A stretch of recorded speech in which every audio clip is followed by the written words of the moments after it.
Hey everyone, Brian here from Vintage Classic Specialist. Happy Friday. It's time for another episode of Day in the Life of Vintage Classic Specialist.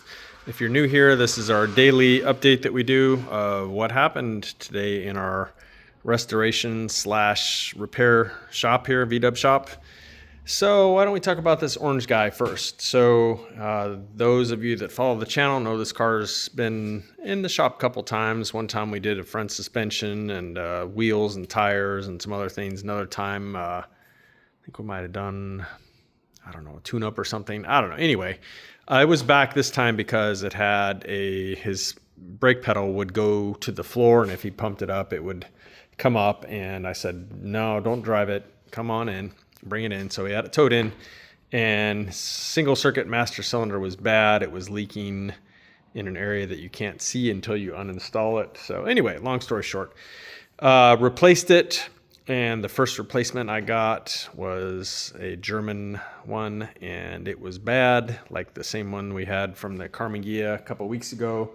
Replaced it with a Brazilian one, and had a little bit of problem with the brake light switch leaking, but took care of that, and all is good now. Things got amazing brakes. I adjusted them a little bit. They felt a little wonky, and yeah, the brakes on here just feel incredible now. So took it out for a drive.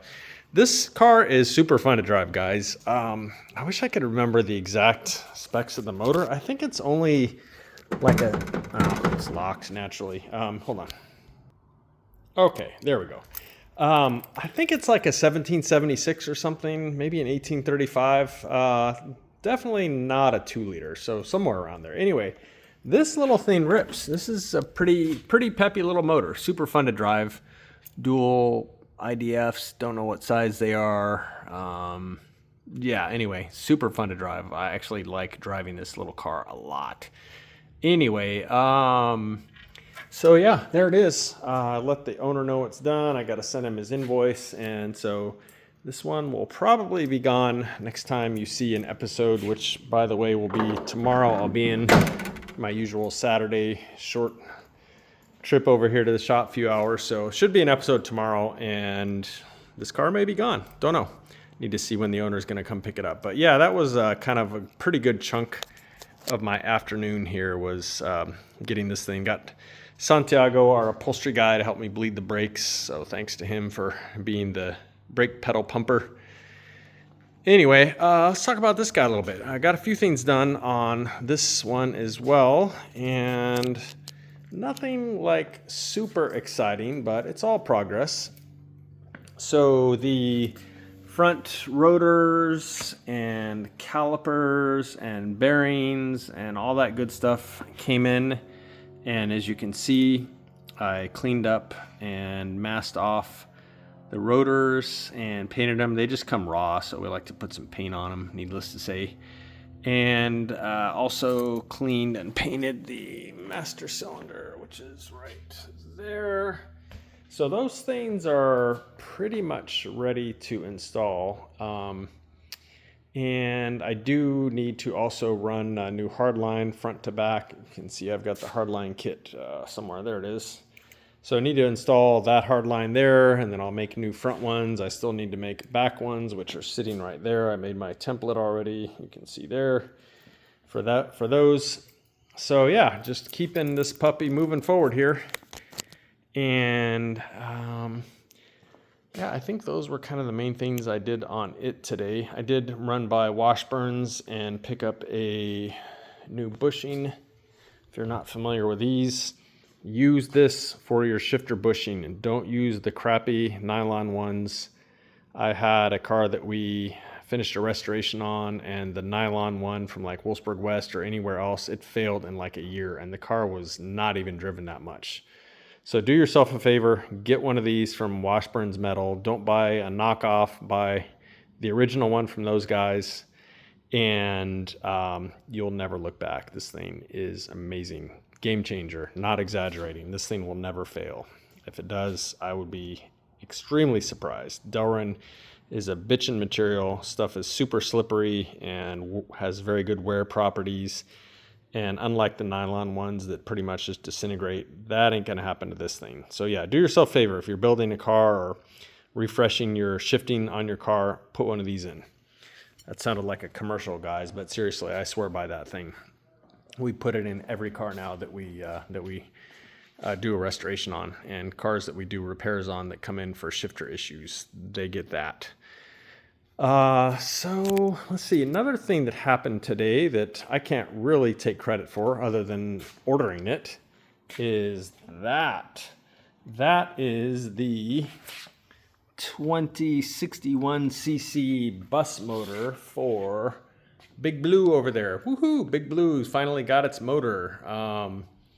And it is a 90.5 bore by 84 stroke, which makes it the somewhat oddball sounding 2161, because normally people build 2110s, which is the same cylinder with a 82 millimeter.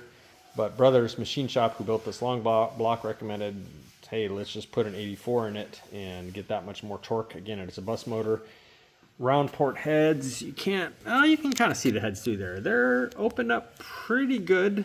They're round, and so they should have pretty high velocity. They're not huge. You can't like roll a golf ball down them like you can on some people's ports, which I don't necessarily think is a good idea, but that's a whole other topic of conversation. And they sent me some welded up and match ported manifolds, because we're going to be running a single center mount throttle body on this car from our friend AJ over at Low Bucket.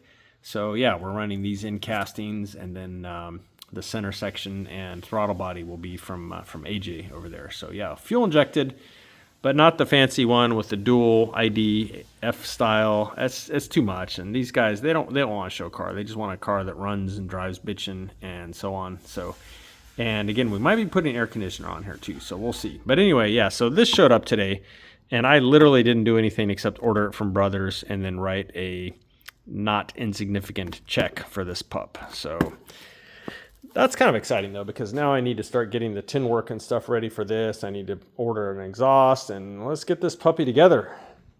Get Big Blue on the road.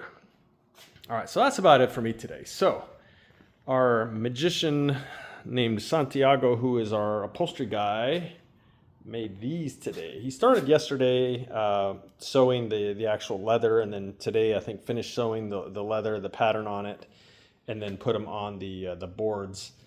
And so here you go, guys. This is leather. Very hard to work with, but the end result, I mean, even really nice vinyl, it just doesn't quite look that nice. This leather is just gorgeous. Very hard to work with though, Santiago says, because it doesn't stretch nearly as well as vinyl, and so getting like these corners and stuff to look nice is much harder than it is with vinyl. But I mean, look at this stuff, guys. Yeah, I saw him work. He worked on this corner right here for quite a while, getting this smoothed out. Not easy. So again, yeah, leather. In addition to this looks weird right here because there's a cutout behind it for the door handle. But anyway, yeah, harder to work with and more expensive as a material. So yeah, leather ends up being a bit pricier, but even really, really nice vinyl, it's not leather, guys. So anyway, and here's the rear one. So both sides are done. I just put out one rear and one door just for illustrative purposes here, guys. But yeah, there you go. So it's gonna look amazing in the car. And we did also pick up the material for the seats, which is known as, the color is known as bourbon, and it's dark in this room, so it's probably hard to tell, but it's more like a chocolate brown, like maybe a milk chocolate, a bit darker than what's going on the door panels. So that's what our customer requested, and that's what they're getting. So yeah, it's gonna look amazing. Oh, here's the other two panels here. Boom. So yeah, I think Santiago said he is gonna come in tomorrow and finish these and then start making the seat covers out of this leather. So there you go, guys. A little bit of a short episode here today, primarily because I didn't have a heck of a lot to talk about what I did, because it was pretty much just brakes and stuff here, and then doing some prep work over here, getting these parts ready to install. And yeah, I think that is about it for today, guys. So again, I will be in again tomorrow, so look for an episode tomorrow evening. I have to let you guys know, I have been having some internet weirdness at my house. If you're a regular on our channel and you watch it in the evenings, you might have noticed that yesterday, I think it didn't finally finish uploading until like 11 p.m. Pacific time. Usually I try and get them up by like 8 Pacific time. I don't know what's going on with my internet. It was doing that, and then it kind of started behaving itself again. So I canceled the visit from the tech that was supposed to come out and look at it, but now it's doing it again. So anyway, my apologies if the video tonight goes up very late. So need to get that resolved. But anyway, that's it, guys, for today. Thank you all very much for watching, and we'll see you again tomorrow. Bye.